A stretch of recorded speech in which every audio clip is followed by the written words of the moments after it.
Ms. Hughes is unfortunately out of the office today due to a family emergency.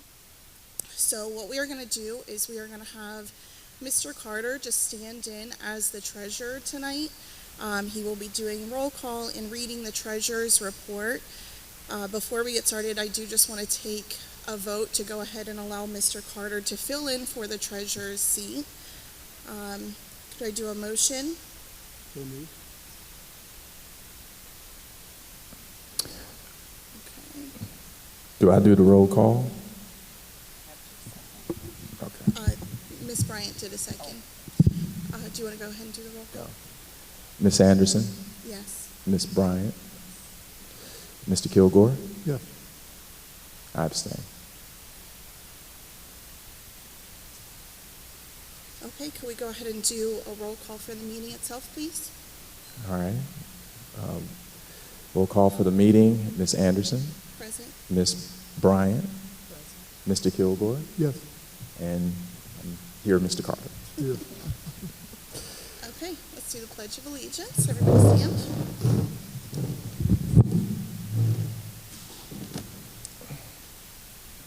I pledge allegiance to the flag of the United States of America and to the republic for which it stands, one nation, under God, indivisible, with liberty and justice for all.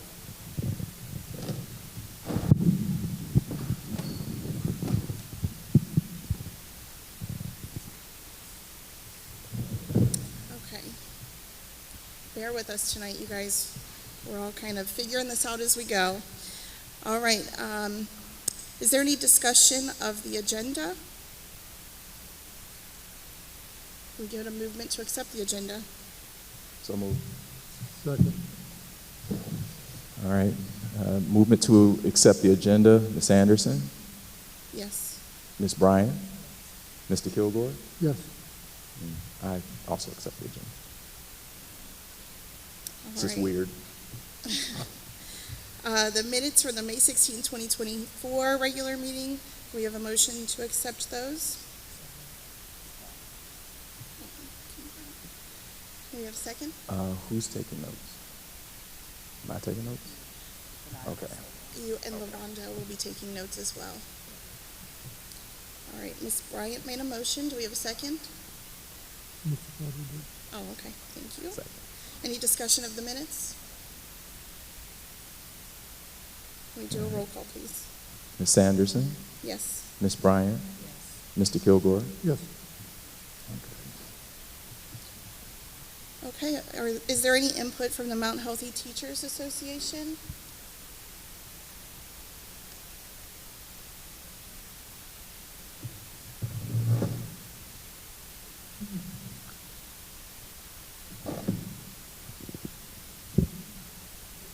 I think so.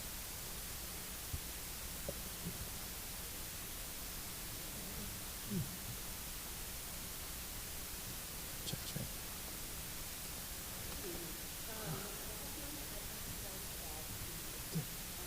Resolution that we had passed at the RA about cell phone policy. Right after that, Ohio came out with a model policy.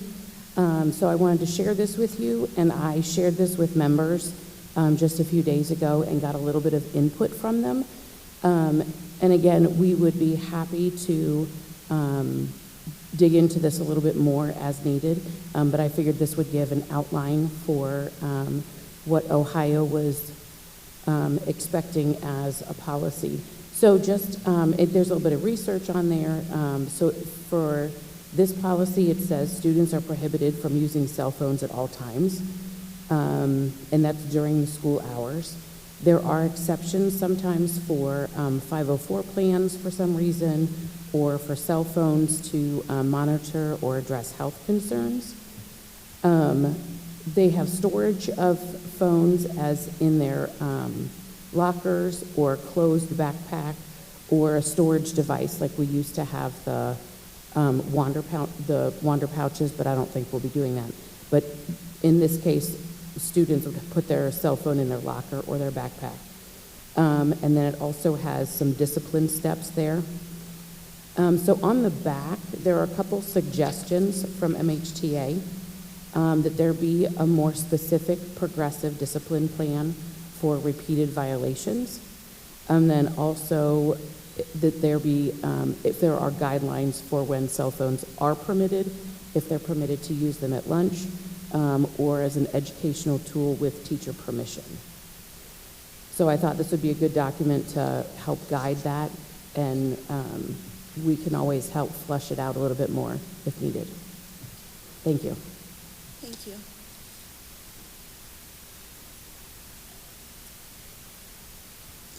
Ms. Wakefield, I'm sorry, I just have a question. I shouldn't have let you walk away.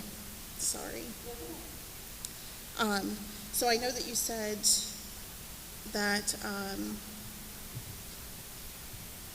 this would need to be fleshed out a little more. Is this something that you would like to be voted on as is, though, and then possibly discussed, or do you still intend to make some adjustments to this? No, I think this is great the way it is. Okay. We would just need to make sure that the discipline steps in here, and that the discipline steps can be adjusted some also, because we do have, like in-school suspension, or in the elementary, it's back on track, after-school detention, so those things may be, it may be good to add those in somewhere. But as far as the rest of it, I think it's good that it, has the students turning off and putting their phones away during the school day. And so it shouldn't even be an issue. Okay. Yeah. Thank you.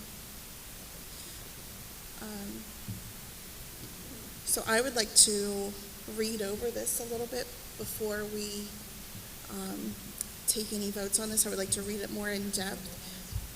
No, we're not. I was going to make a motion to put this on next month's agenda so we have time to read it over and possibly make some additions to the discipline section as Ms. Wakefield had suggested. So I'll make a motion to go ahead and put this on July's agenda. I second it. Making a motion, a second, Okay. ready for the vote. All right. Does anybody else want to discuss this before we vote to put on next month's agenda? Okay. Can we do a roll call? Ms. Anderson, Yes. Ms. Bryan, Mr. Gilbert, Yes. I vote yes as well. Thank you. All right, communications and public input. It does look like we have one person who wishes to speak tonight, Ms. Denise Dean Evans. As always, I've just stated your name for you, state your relationship to the district, and then you do have 3 minutes. Thank you.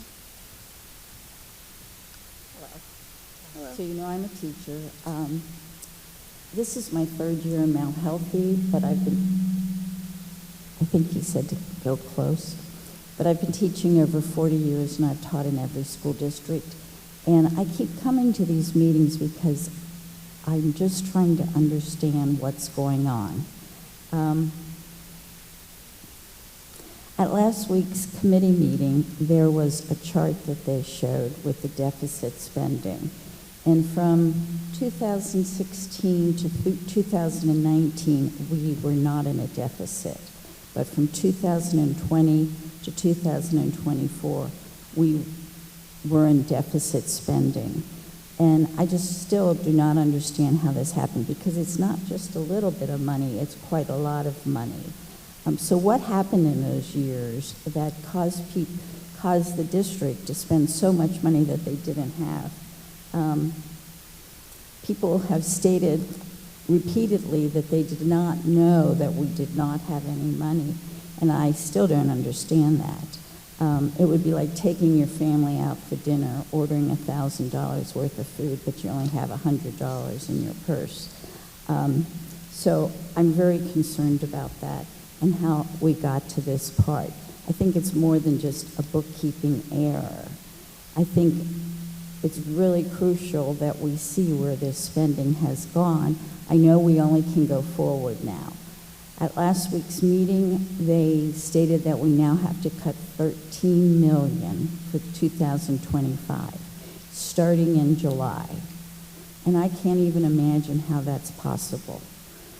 I think we are now in a position where we can't run the school district as we want to run it. I think we have to go down to very bare minimums with everything. At the last board meeting, or one of the committee meetings, people were talking about we need to keep these gifted classes, we need to keep, a lot of classes, and I think we're going to be lucky just to survive as a district. Some of the things, when I first came to the first board meeting, one of the things that really surprised me was there was no financial data given out to the public. So I'm suggesting, or please think about, why isn't there financial sheets every month of what the district brings in and what the district spends? Because then you would know and the public would know what we're spending. I have a hard time understanding how we got to additional $13 million that we have to cut. Another thing that I heard at other districts, when there are new employees hired, they also put their salary next to it. Or if somebody's getting a raise, they put the salary next to it. One thing. That is your time, Ms. Evans. Okay, thank you. Thank you. Could I respond to a few things? Thank you, Ms. Evans. It It really does. does. It really does go It fast. really does. I wanted to highlight, I appreciate you attending the commission meeting.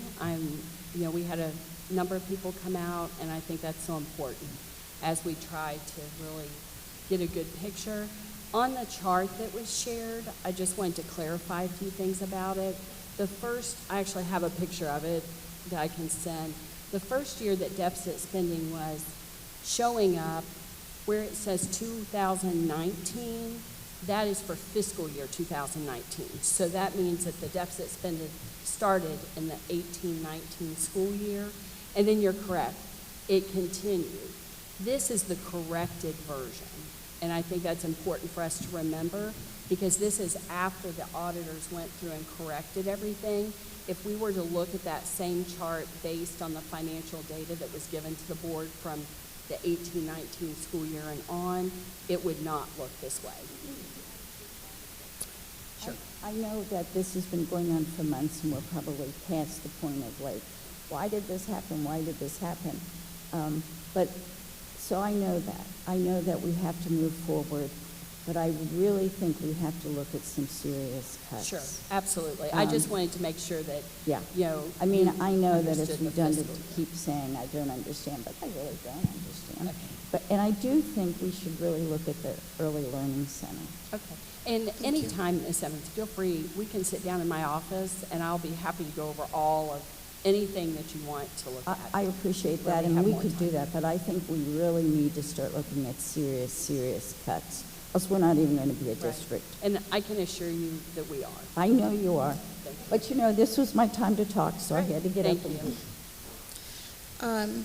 If I could just respond a little bit to that as well. I know people constantly ask us, how did we not know, or how are we not double checking?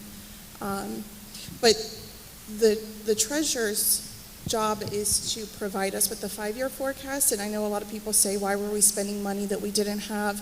Every decision that we make is based off of that 5-year forecast, and there's no way for anyone else to double check that 5-year forecast unless we pay someone to do an audit like we did this year when we noticed that there were some issues.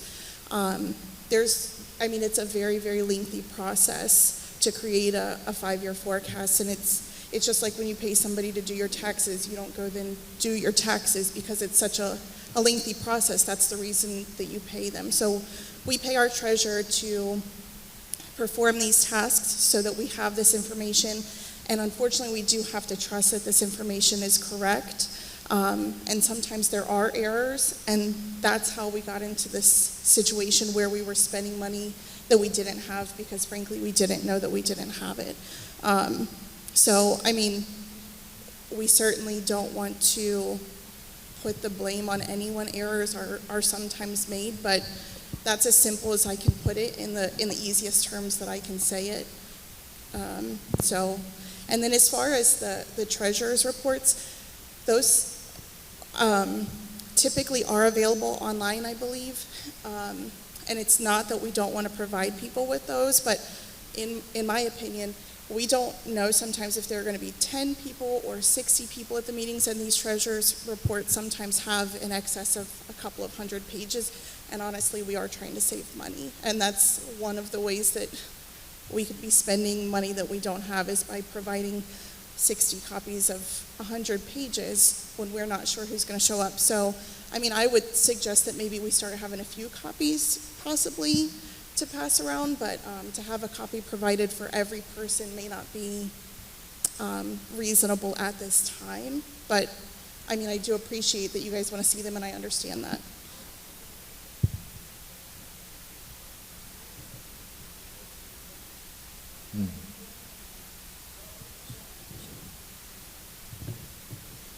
Okay, thank you. Okay, so for the members in the audience who do not wish to stay for the business portion of this meeting, now is the appropriate time to exit. Moving on to the Great Oaks Board report, we actually, we are having our meeting early, so the Great Oaks Board meeting is not until this Wednesday, so I do not have a report yet for that. Mr. Carter, do you have the legislative liaison report? I do have a legislative liaison report. I have a few extra copies up here if anyone wants a hard copy. Quite a few bills have gone through, and I did just a couple of bullet point summaries of each. So House Bill 44 is basically dealing, House Bill 445 is dealing with release time for religious instruction. And basically it changed what was once an option for the school district to a requirement. And basically it removes local control. So it's going to impact our district in terms of if folks want to get if kids want to get religious instruction off-site, then that bill deals with that. House Bill 560 is a mandated implicit bias training, and it could address educational disparities within schools with high minority populations. House Bill 563, which is Future Educators Support Act, could assist in attracting and retaining quality educators in underfunded districts, which certainly Mount Healthy would qualify. House Bill 567 that's an Ed Choice Fair Fiscal Responsibility Act, revises operations of the Ed Choice Scholarship Program, and of course that affects funding as well. And then House Bill 571 and 572 are mental and behavioral health initiatives. They support student and educator well-being in resource-strapped districts. So you can hear that theme over and over again. House Bill 582, which I think will be of particular interest, the School Busing and Improvement Act aims to improve transportation for students, which is critical in districts where families may struggle with transportation logistics. House Bill 595, Universal Preschool Act, increases the sports and gaming tax to fund universal preschool and all-day kindergarten. So that supports early education. House Bill 596, school board approval for tax incentives, requires the school board approval for municipal tax increment financing, giving districts more control over local funding decisions. House Bill 623 deals with computer science education. It requires districts to offer at least one high school computer by promoting technology literacy, beneficial for preparing students for future careers. Senate Bill 271 is a tax credit rebate for homeowners and renters, provides financial relief mechanism for homeowners and renters, which can indirectly benefit students by stabilizing their living situation and reducing economic pressure. So it's a legislation that is pretty comprehensive, looking to help underfunded districts. Thank you. So that's the legislative report. Thank you. Okay, now moving on to the report of the treasurer. Again, Mr. Carter will be reading the report of the treasurer in Ms. Hughes' absence. So bear with us as we make our way through this. Well, so I'm going to jump in here and say I'm not sure if there's not really a report to read. There are a very thick packet of documents, but I'm going to ask Dr. Hawkins if there's any perspective that she wants to provide. So, item A is the monthly reporting packet that was emailed to the board. So that would just be the first thing to approve, just that you received the packet and that you're going to look at that. So that would first be to approve that. Okay. So moved. Second. Ms. Anderson? Is there any discussion Oh, about the any packet? discussion? Thank you. All right, roll call then. Ms. Anderson? Yes. Ms. Bryan? Mr. Kilgore? Yes. And of course, I say yes.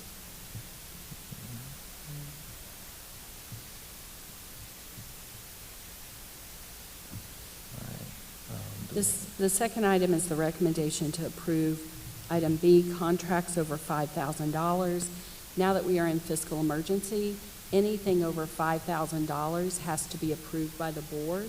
And then there's a secondary level of approval by the commission, which will take place next Monday, the 17th. The board did receive a packet of all purchase orders and contracts. Purchase orders will come next, over $5,000. So the board has had the opportunity to review those, and so now would be giving approval on those. All right. So moved. Is there a motion to approve? No, wait, a motion to approve? So we moved it already? I can do a motion and ask for a second. Oh, okay. I'll second. Under discussion, I'll just highlight a few of those, if that's okay, so Right. that everyone's aware. A lot of these, one of them is related to Medicare transportation, and that amount is $6,830.35. That is used primarily under our special education services for students or homelessness, things like that.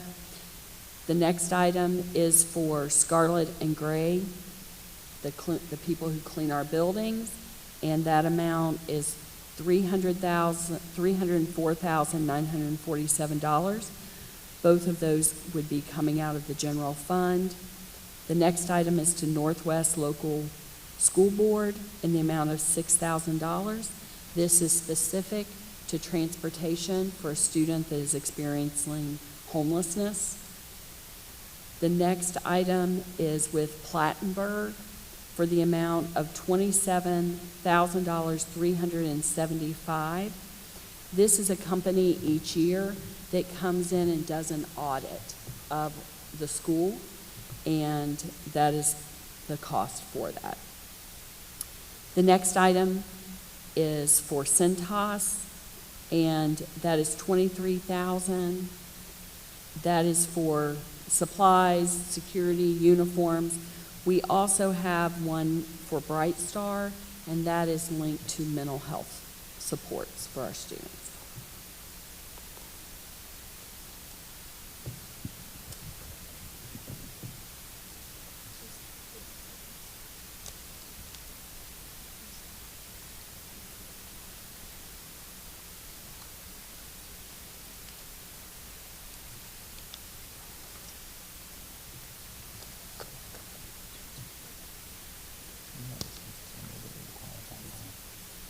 We do. Mr. Carter just asked if we have expenses on here that are required by law. We do. Special education expenses, if they are on an IEP, they are required by law. And so that does include things like transportation and other things along that line. It could even include, for instance, a one-on-one para, which we do have some of those listed further in the agenda.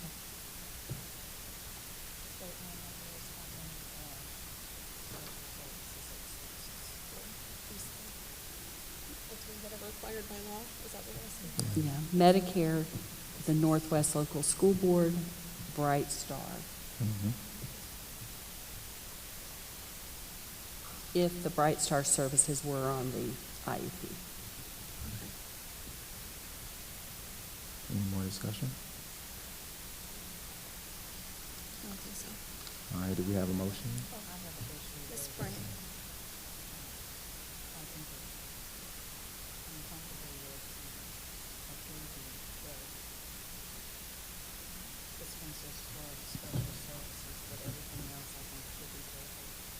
Okay.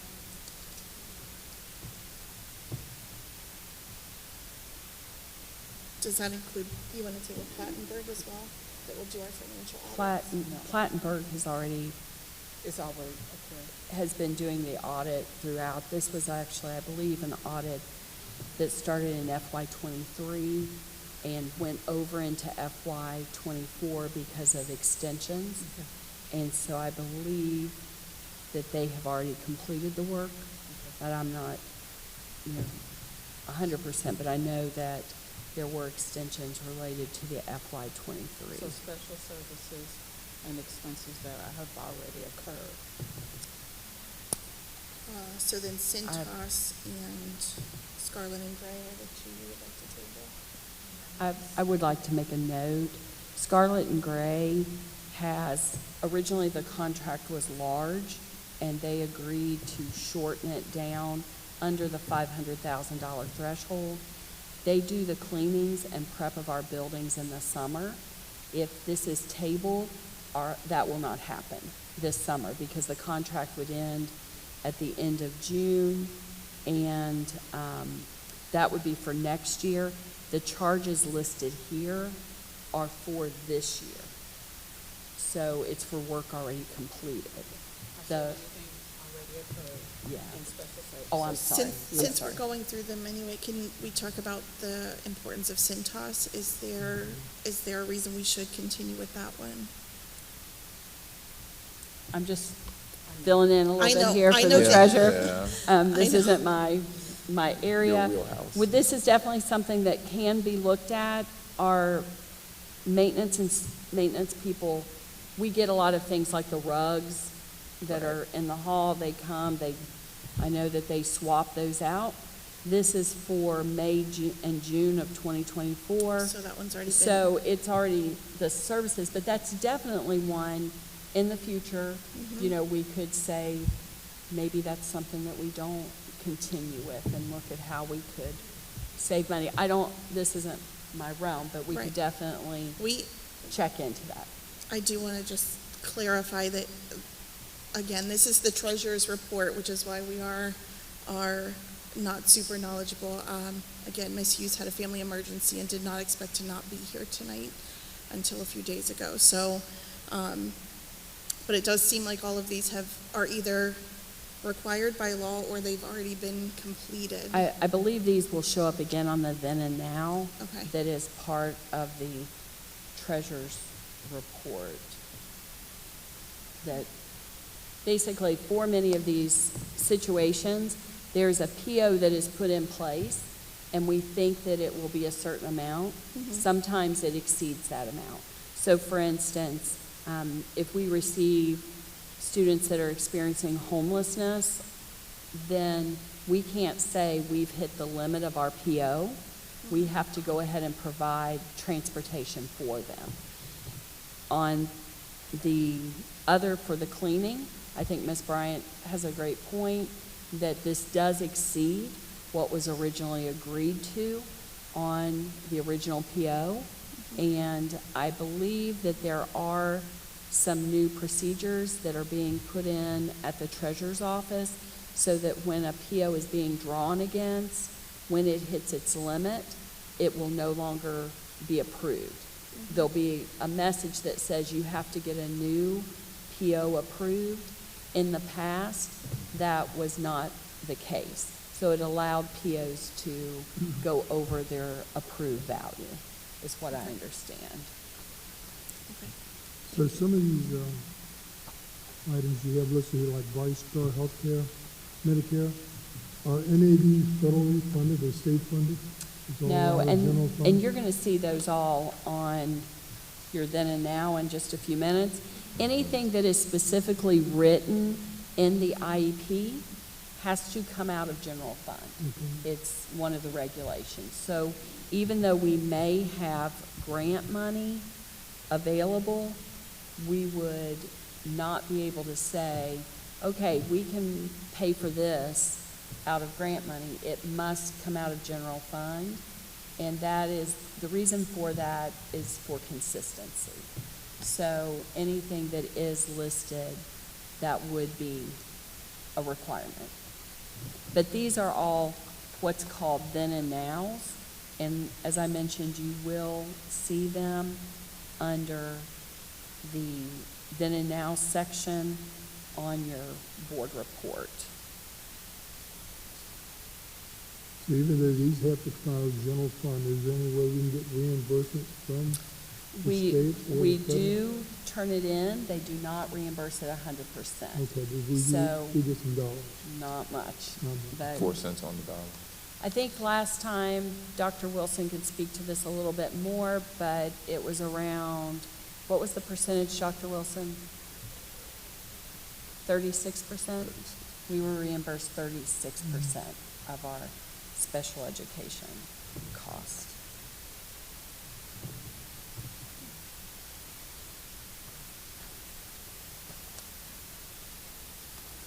I'm just looking at these others to see if there's anything like.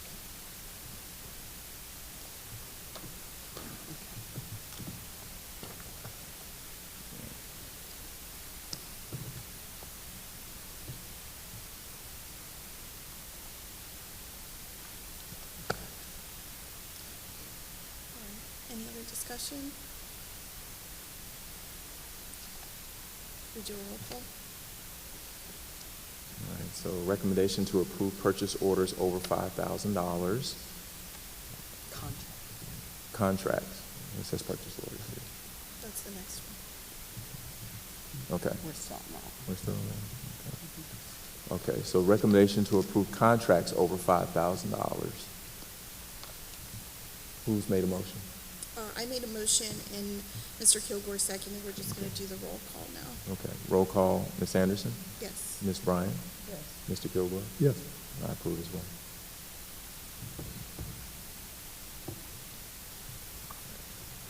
Do you want to read item C, Mr. Carter? Recommendation to approve purchase orders over $5,000. Any discussion? Can we do a motion So moved. in a second? Second. Now we can do the discussion. And pull those items up. Okay.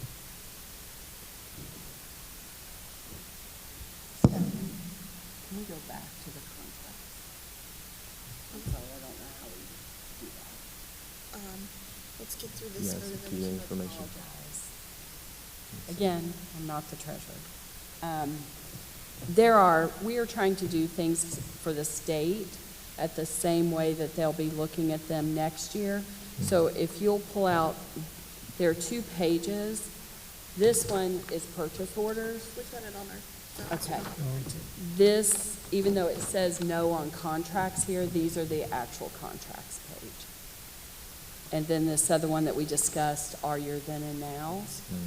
So on the contract page, So what we just voted on was not the contract? yeah, can we rescind? So it was a purchase order. Or, because you may or may not want to, so I'm not sure how I'm we sorry, should do that. what you just said. No, The this- contracts page has some other things on it Okay. that you may want to look at, that you may or you may not Okay. want to approve. So it's the longer one here. Well, there's 2. This one, the one this is purchase orders, and then the one that starts with Riddle Athletics is the one that would be a contract. Okay. And if you see, there are the first 1, 2, 3, 4, 5. 5 are listed under athletics. We will be talking about this in just a minute. Athletics is starting a pay-to-participate program next year. So that will be offsetting some of the costs for athletics. Then if you start with frontline education, 001, this is where the general fund, the next two, the first one, frontline education, this is what is used to generate the 5-year forecast, and it has been utilized recently as we have been revising our financial information. This would be an agreement to use this for next year, and the amount would be $26,072.96. The one that is below that is to Hamilton County ESC. That is for special education services specifically. And then you go to the next 4 or 5. Those are specific to athletics. Some of them would include things like, we put in a PO to have our helmets inspected. And they have to be inspected each year to make sure that they are still safe enough for the players to wear. And that would be Riddle that is listed. That's what they do. The next one, Cincinnati Alarm, the amount $8,960, and that's related to the readers that we use. Vinson Consulting, they are installing cameras. So this isn't an ongoing contract, but it is a contract for them to do that. $5,773. And if you notice, under the Alarm and Vincent, those are coming from grant funding. So the code here, anything that is not 001 does not come out of the general fund. So Cincinnati Alarm, Vincent, CDWG, all of those, even the transportation, with some of those can be paid depending out of grant money if it's not linked specifically to an IEP. The turnkey technology, all of those are grants. So from the 599s down, they are listed, but that is not impacting the general fund. Apogee is coming out of the general fund, and that is technology software, and the amount would be $15,700. Peterman is listed here. It is the largest of the agreements, and that's something the board may want to table, but it is $2,679,104, and that would be starting for this next year. Mobilecom also comes out of the general fund, $5,964. Then you have HCC, and this was a service contract. They did reduce it from last year. A lot of that involves, for instance, cybersecurity or our actual hardware, like how signals are processed, not the software side. So those are all I have a question. contracts. So who designated whether it is necessary or not? Because I noticed with our grant funds, it says it's not required, but it doesn't give the detail that it's grant funded. Whoever fills in the spreadsheets are shared through the treasurer's office to all the departments, and they filled it in. The reason they put not required is because it doesn't come out of general fund. So the things that the thought was to put, if it comes out of general fund, is this something that is kind of required by law? Is this something very essential to give the department a little bit of information? The reason they put not required is because it's not coming out of general fund. We're Okay. using grant money for that. Okay. But like, for instance, Apogee, they put yes because that is our email, the Right. bus service, the radios, that I mean, type of- it's good information, Right, because I'm saying, okay, this is a required expense, and, you know, we're not gonna vote on a $2 million expense and say, we're not gonna fund it if it's required, but I didn't have any other way to So- figure out whether that's grant funded So or not. bus service, by law, we are required to provide bus service for grades K through 8. After a student enters the 9th grade, we are no longer required by law to fund it. So that's a district decision. That's why right now it says yes, that this is required, because by law, we must provide bus service for students K through 8. Is that $2 million plus? Yeah. Before we have more discussion, I just so it's clear in the record, we have moved back up to item B in the treasurer's report, because there was a document we were not looking at for the contracts over $5,000. We're gonna strike what we had previously voted. Can we do a motion to approve this is just the motion to approve the contracts over $5,000 before we have the discussion. Do we have a motion? So moved. Second. Okay, now we can continue with our discussion of these contracts. So the ones that are not technically required would fall mainly on athletics.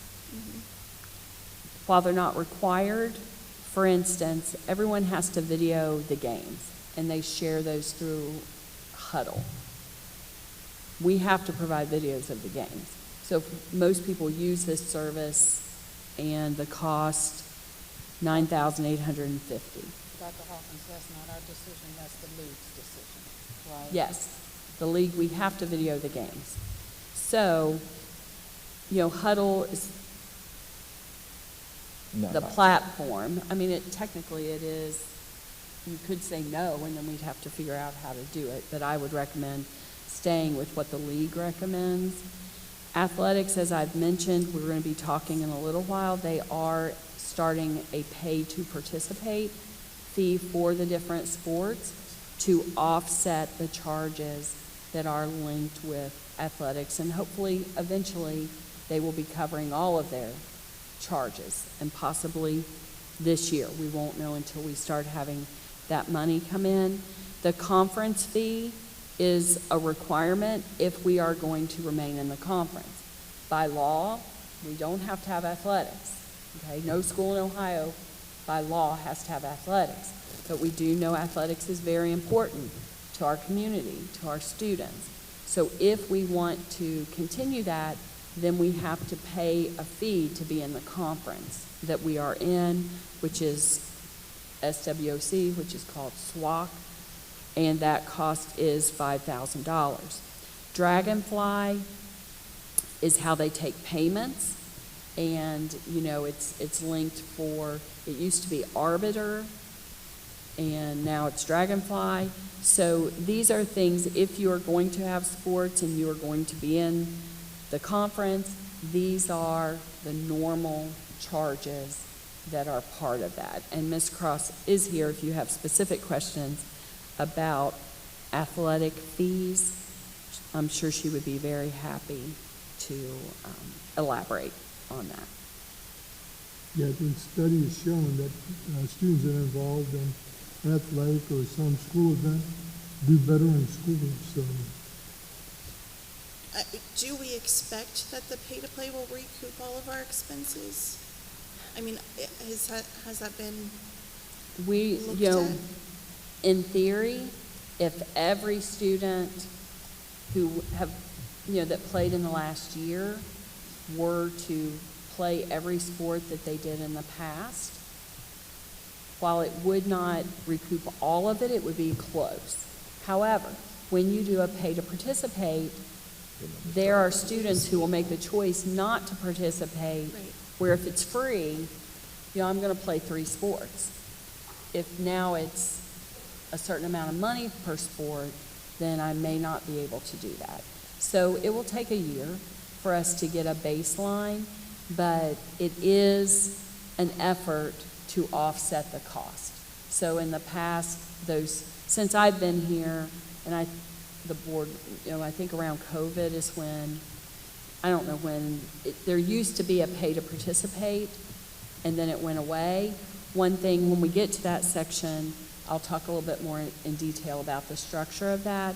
But the athletics department is working very hard to try to offset the cost, because we know how important athletics are to our community. Okay. Is there any more discussion on item B? Mr. Carter, do you want to do a roll call? Ms. Anderson? Yes. Ms. Bryant? Yes. Mr. Kilgore? Yes. I too agree. Go ahead and use item C when you're ready, Mr. Carter. All right, moving on to item C, recommendation to approve purchase orders over $5,000. Do I have a motion? So moved. Okay. All right, any discussion? This is the long page What does that that one start starts with Riddle Athletics. And these are actually POs. Some of them, you may say, wait a minute, we just had Riddle Athletics on the contracts. That's because normally you have a contract and then you put in the PO based on the amount of the contract. So this is a new process for us. In the past, it was not set up like this, but we are trying to do things in the way that the commission would like for us to make it easier on approval overall. So if you look down through here, many of these are the same because PO versus contract. So it starts with Riddle Athletics and goes down. You can see that they are listed here under athletics. Then you have Frontline Education, which we discussed. Hamilton County ESC, Dragonfly goes back to athletics. Then you have the several that are grant funded. Apogee, Peterman, Mobilecom. So actually all of them are exactly the same. So there's not anything listed for a PO that was not listed for a contract, but they're just written that way this month. There could be a situation where something comes in for a PO that maybe a contract has already been approved and we need a purchase order against that, but for this month, they are the same. Is there any additional discussion? Go ahead and do a Roll roll. call? Okay. Ms. Anderson? Yes. Ms. Bryant? Yes. Mr. Kilgore? Yes. I too agree.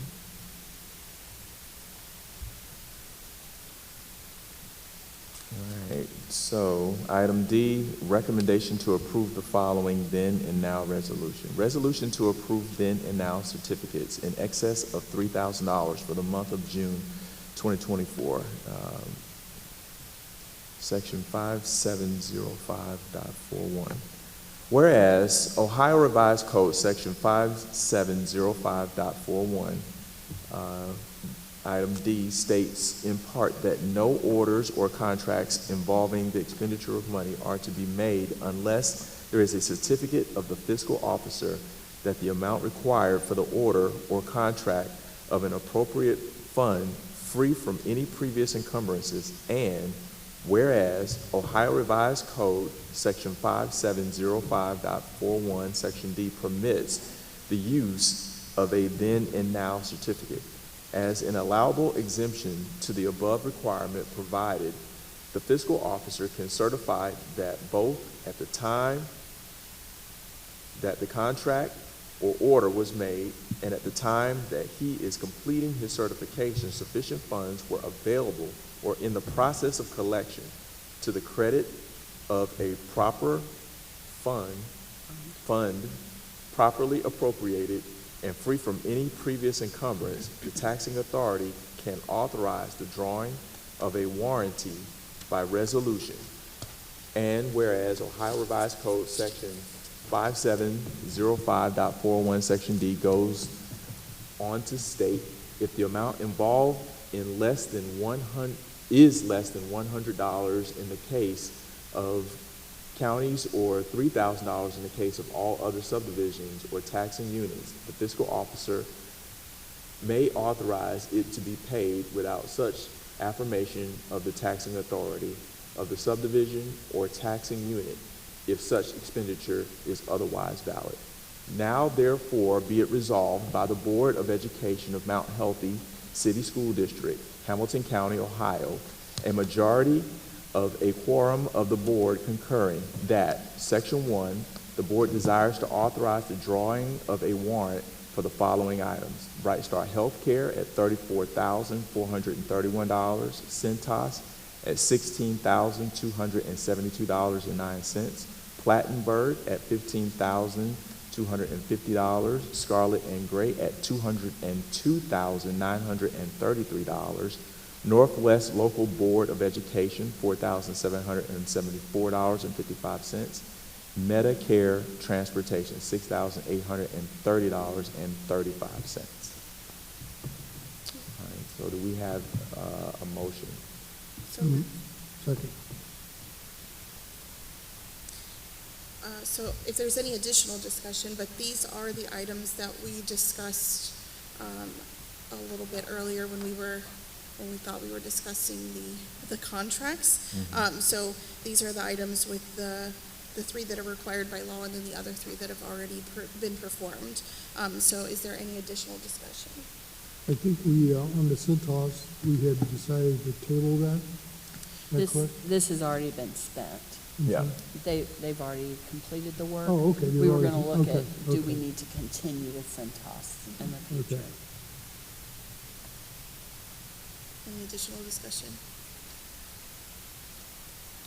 All right. Roll call. Ms. Anderson? Yes. Ms. Bryant? Mr. Kilgore? Yes. To agree. All right, item E, recommendation to adopt fiscal year 2024 final appropriation within the county auditor's amended certificate. Okay, so the final appropriations are listed in your packet. They look like this. And one is related to fiscal year 2024, and that means that they have already been completed this year. The next appropriation would be for the 25 school year. So the first one just shows what was spent for fiscal year 2024.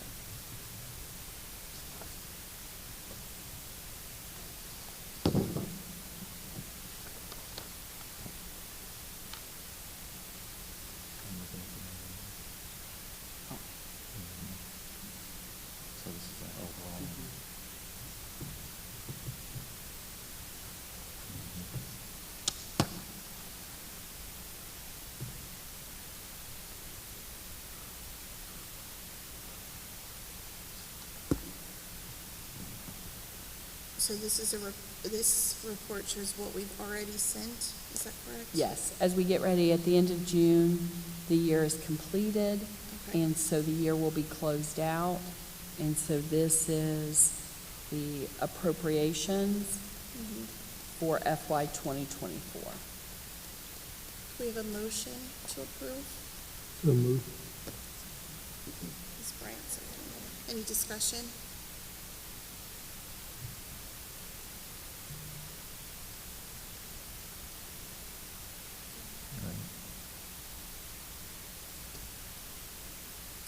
Ready for roll call? All right.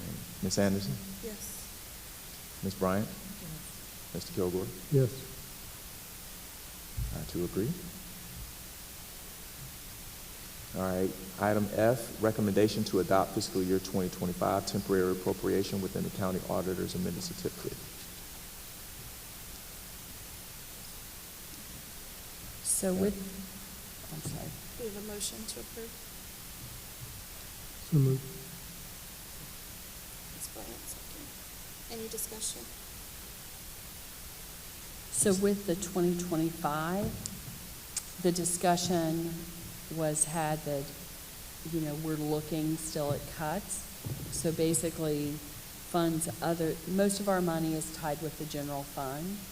And so, they're trying to make sure that everything balances out. All of the other funds with the appropriation are not really a concern.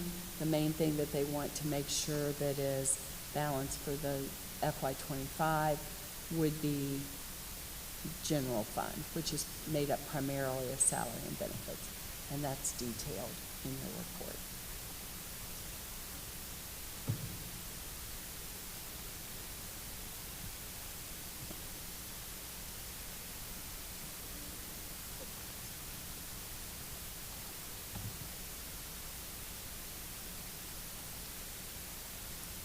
Is there any discussion?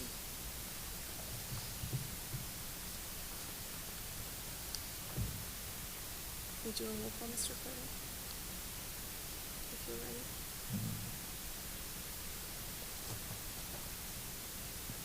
I'm looking for a specific number, but I don't see it.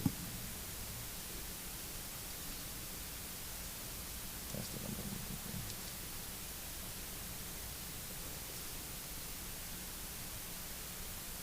So this is, okay.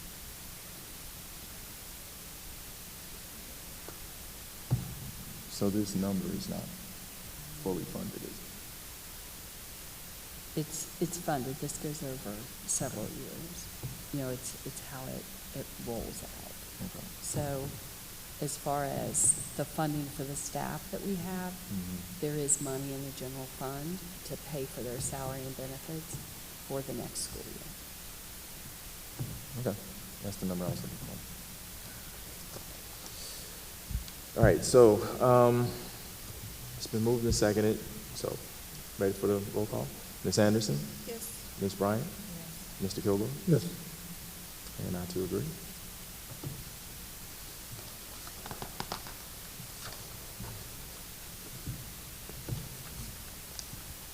All right, so item G, recommendation to approve the final amended official certificate of estimated resources. So do I have a motion to approve that recommendation? So moved. Second. Any discussion?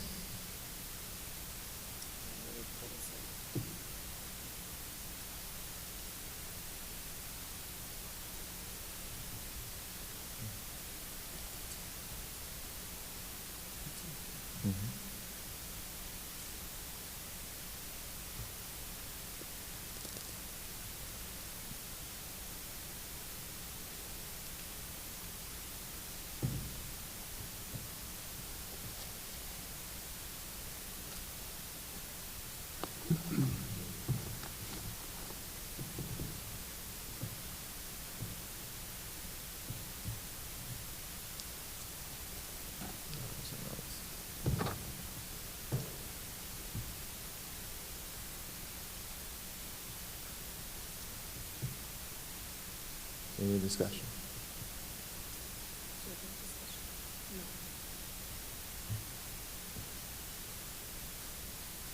Okay. Roll call, Ms. Anderson? Yes. Ms. Bryant? Mr. Kilgore? Yes. I too agree. Item H, in response to, Mount Healthy Fiscal Plan Commission. longest, okay. In response to the Mount Healthy Fiscal Planning, I don't know what the S stands for, Commission Resolution, School Commission, Resolution 2024-02, the Board of Education directed the Treasurer to work with the County Auditor to estimate the amount and rate of tax levy needed to produce a positive fund balance not later than the 5th year of the May 2024 5-year forecast. It was determined the amount would be $14,750,000 annually, which would be 27.96 mils. See attachment. The Mount Healthy Board of Education reviewed this information and opposes a levy at this amount and rate, but recommends an additional tax levy to raise $3 million each year for a period of 5 years to be placed on the November 5th, 2024 ballot as documented in the resolution of necessity acted on at the June 10th, 2024 meeting as resolution. 113. You have the number wrong? No, we did 2 votes tonight that we weren't expecting, so this will change that to 113. Okay. We have to amend. So I'll say as resolution 113, 2024. Do I have a motion? So moved. Second. Any discussion? So, under the commission, one of the first things that they did with the district was say, go to the auditor, find out what amount of tax would need to go on the ballot in order for the district to be solvent. And Ms. Hughes did that. She reached out to the auditor, and they sent back this amount, $14,750,000, which would represent 27.96 mils. What does that represent to the local homeowner? That would mean if your house was worth $100,000, then you would be charged $979 annually on top of what you're paying currently. So the board said that's just not going to work for our community, and that's why this resolution is saying we did ask for that information. As the board, you felt it would be a waste of time to put a 27.96 mil levy on the ballot. Instead, you are going to try for a lesser amount in November, which $3 million is around 6 mils. The auditor, once the board votes, you'll vote this month and next month, and then the auditor will certify the exact amount for a 6 mil levy, which is anticipated to be probably just under $3 million.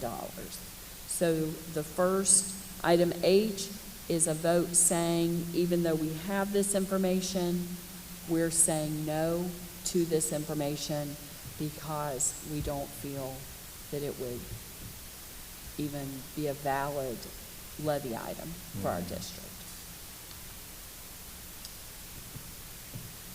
So, additional discussion. So just to make things clear, we are not doing a 27.9 mil. We're doing And whatever we, it was. right, it would be six, which To will raise be the item additional I. dollars. Okay. Item I is the next to put a lesser amount on the ballot, but we just wanted to be comprehensive in that to say we are not going to do the 27.96, which would have raised $14,750,000. We are going to try to put on a millage amount that will represent $3 million, which would be around 6 mils. If the board would like to make that lower, then this would be the time to amend that. A mill in the Mount Healthy School District is just under 500,000. So if we were to try to pass 6 mils, which is a large amount for school levies, that would represent around $3 million for the district. We are looking at a 5-year emergency levy, which would mean that after 5 years, that would fall off. If it were an ongoing levy, that would remain forever. So we are trying to say, you know, if you would be willing to do that, it would just be for a period of 5 years, and, you know, with the thought it may go through. Now, the board could at this time, because we couldn't really discuss it, you know, we need to discuss it in this open forum, you could say, I think 6 is too much. And so I think we may have a chance to pass 4. And if that's what you want to do, we could make the changes here, and then you would vote on it. So a 4 mil levy would be around $2 million. Once you decide on the amount, it then goes to the county auditor to certify. And so then it would come back to us with the certified amount, and then you would vote on it next month as well, and it would be on the November ballot. 6 mil, that is like $250. Well, that's what I was thinking. It would roughly be around $200 for a $100,000 house, right? If we look at that math. Yeah, I haven't. I did it in my head, so. They would give us that amount with that, to say exactly what it would be.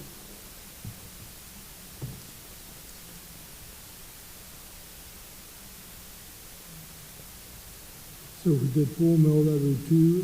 So it's about $35 per mil. Is that what you? I'm just taking 20% of the original amount. Yes, it'd be $210 a year. a year per $100,000. I'm So sorry, I missed what you just said. $210 roughly. Remember, the auditor will certify this. Right, It would be about 210 additional dollars annually. annually per 100,000. So if your house appraised at 200,000, that would be $420. It's around $35 per mil per 100,000, roughly. I want to stress roughly. So if you chose to do 2 mils, that would be about $70 per $100,000. So the board, this is the time to think about it. This is also, we are asking, or I'm recommending, the board could change that. If you go for a lower amount, you may want to say it would be an ongoing levy versus an emergency levy. An emergency levy is defined by a number of years, and I had just thrown out at the last meeting 5 years, but it can be any amount up to 10 years. But an ongoing levy would go on, forever, right, until, maybe the laws change in some way. So that's something to consider. Where did we come up with this 3 million? Was there any significance to this number? We did a comparison across the state of levies that had passed, and that was the trend of what the highest amount seemed to pass across the state. Anything higher than that there were unique circumstances where things did pass, but that was considered the most that we felt there was a chance of passing. And remember, this was just for 5 years. So a shorter amount of time with people understanding that after 5 years, they would no longer have to pay this one. We have not passed a levy since 2003 for an ongoing levy. The district did have some emergency levies that have fallen off, and there have been some levies that have gone out that were not passed. So that would be a great discussion with the board on what amount. But that's why we put this amount in there as a suggestion, but the discussion, would have to happen here.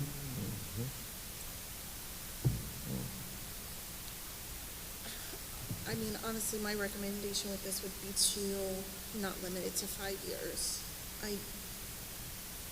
And that we can even discuss making it a smaller millage then, but in my opinion, once people learn to budget that, they've already learned to budget it, and our costs are gonna continue to go up, and if legislation doesn't change, we're gonna be in the same position in 5 years, still struggling to have enough funding to pay for students' basics. So my recommendation would be to make it a continual levy, and we can, if you guys don't feel comfortable moving forward with that high amount, we can discuss that, but I don't think the 5-year limit is necessary.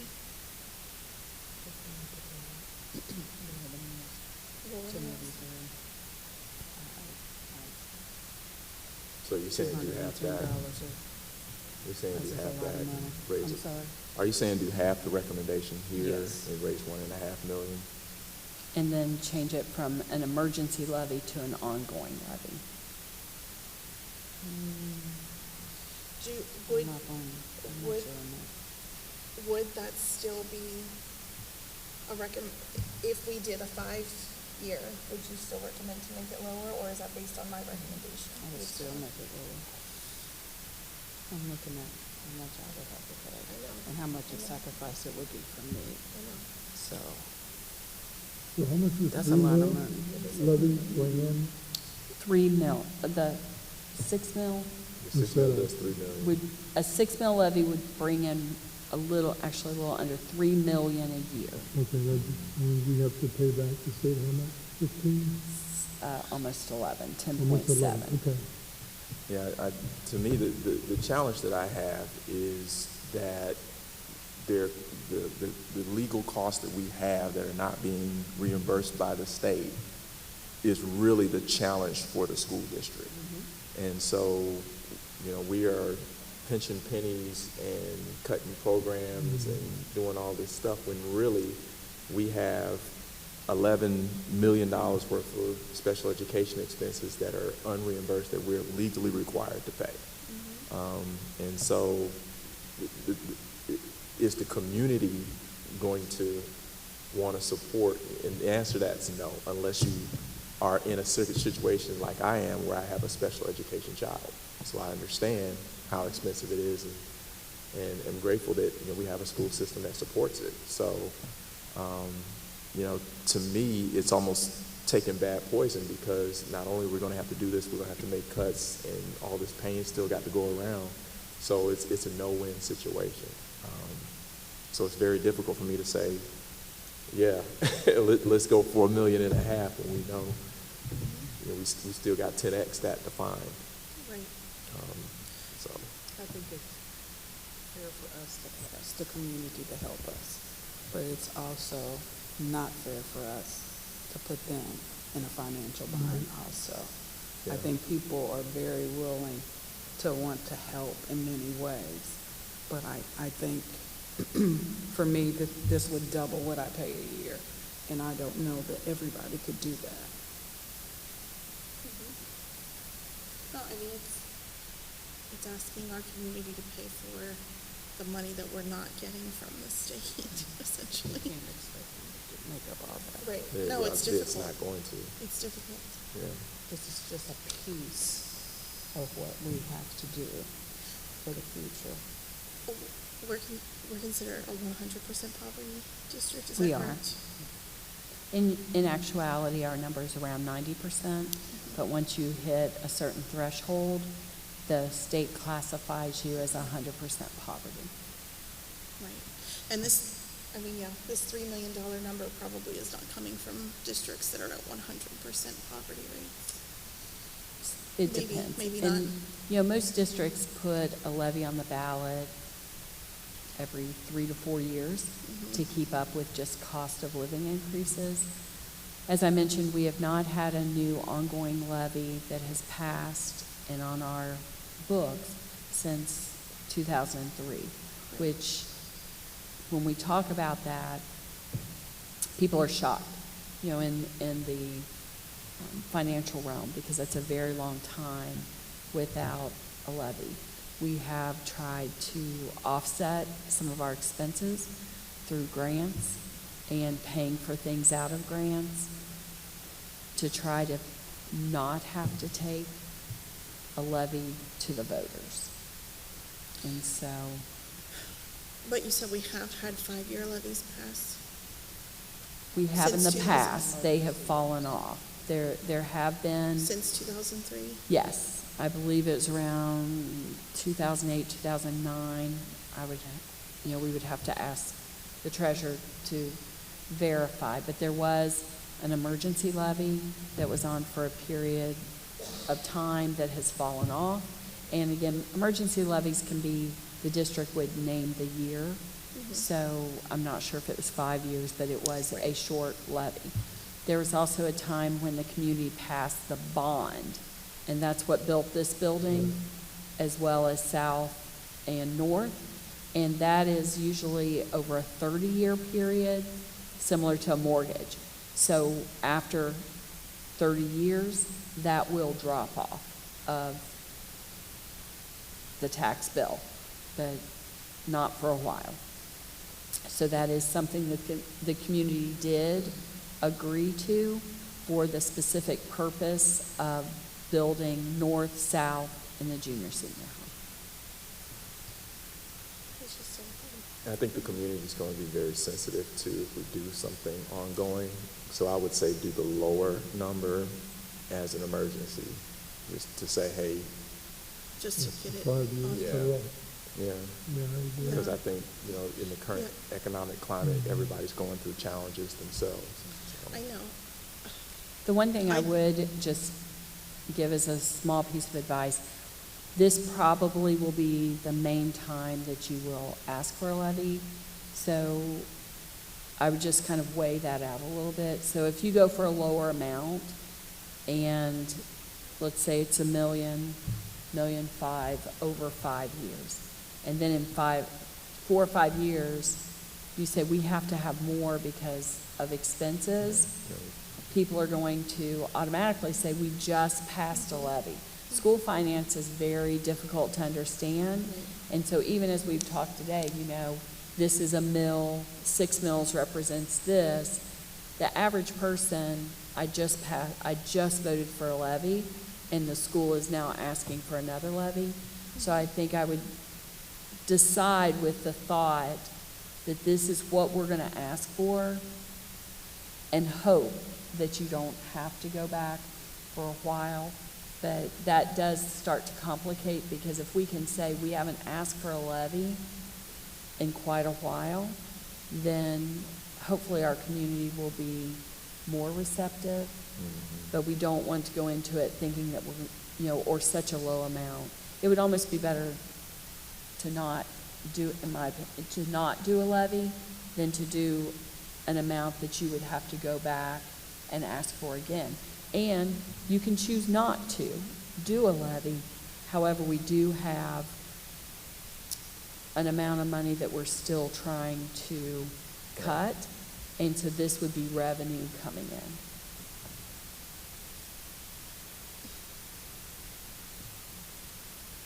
I guess I feel comfortable right now, because I hate to keep going back to the voter and say, hey, we need more dollars here, so we're going to add another levy. I think we ought to do a one-time thing, ongoing levy, 4 mil, ongoing, even though, at this time, I don't think it's going to pass, but, the residents in Mount Healthy may surprise me. So I'm suggesting ongoing 4 mil. And how much would that raise? Right at $2 million. $2 million a year additional? So you say So 4 it's mil about continue. $135 a year for, It would be about $140 for every 100,000 that your house was about appraised. $130. I feel comfortable with that. So 4 mil ongoing levy, help us get out of this crisis, and maybe have a few extra dollars that would benefit the kids in Mount Healthy in the future. What was your suggestion, 2 mil? 3 mil. How do you feel about 4 mil? Is 3 the cap, do you think? How do you feel about 3 mil? Ongoing? On, Yeah, because we can't keep going back to the voters and ask them, hey, and the voters are going to say, well, we just passed it. 3 mil going on, yeah. I think we'll, 3 mil, what did we say, 1.5? That would be around, so we would need to modify where it says to raise 3 million, you would modify that to 1.5 each year. And then if you're going to change it to ongoing instead of for a period of 5 years, we would change that to ongoing. okay. What are your thoughts we on, would approve it with alterations. what are your thoughts on a 3 mil ongoing levy, Mr. Carter?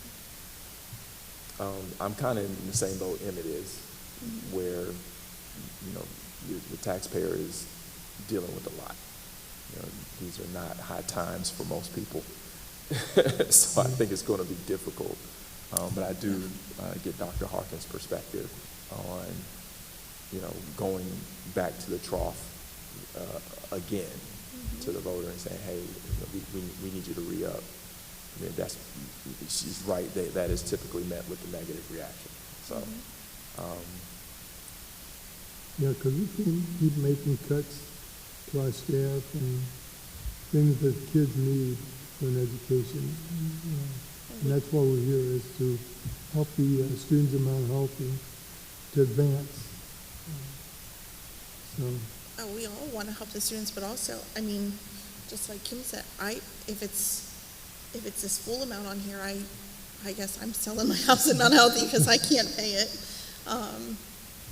Yeah, I think that I'm comfortable with Ms. Bryant's suggestion. I wish there were more. I don't think that we'll be able to pass much more. I think most people are in the same position that all of us up here are in. I don't think that people can afford much more than that. like I said before, we just can't keep cutting staff to make up the difference in the dollars for hurting the students who are not helping on their education. So, either way, we want to buy them, so we have to do something to get us out of this predicament we're in. well, Hopefully, I like the $3 million from the standpoint of at least it's 10% of what we're trying to find. So that leaves us another, of course, the 90% to go. Right. So I'm good with 3. So that would change that to raise 1.5. You don't put the millage on, the auditor will determine that. So it would change it to raise $1,500,000 each year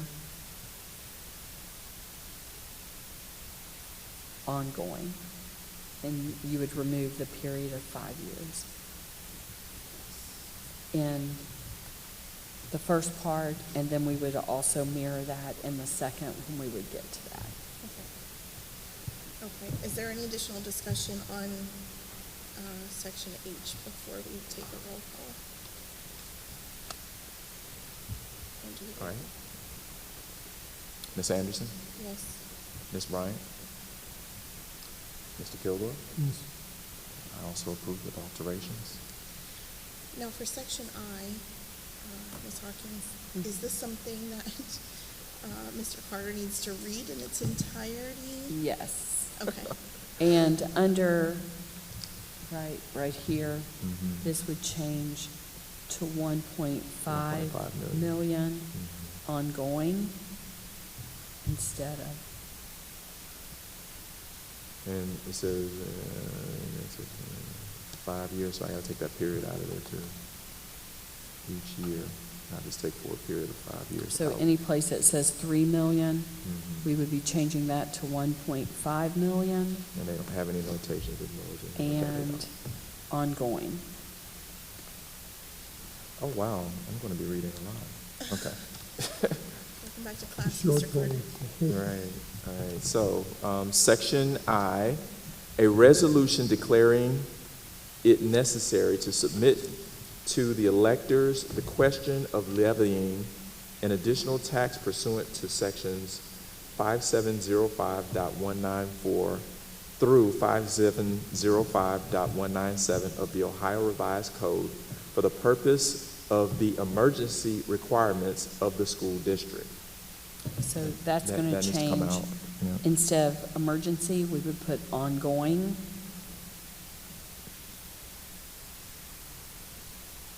Ongoing. All right, so that reads, a resolution declaring it necessary to submit to the electors the question of levying an additional tax pursuant to sections 5705.194 through 5705.197 of the Ohio Revised Code for the purpose of ongoing requirements of the school district. Whereas the Board of Education of Mount Healthy City School District, the Board of Education, has determined that the amount of taxes that may be raised within the 10 mil limitation will be insufficient for the emergency requirements,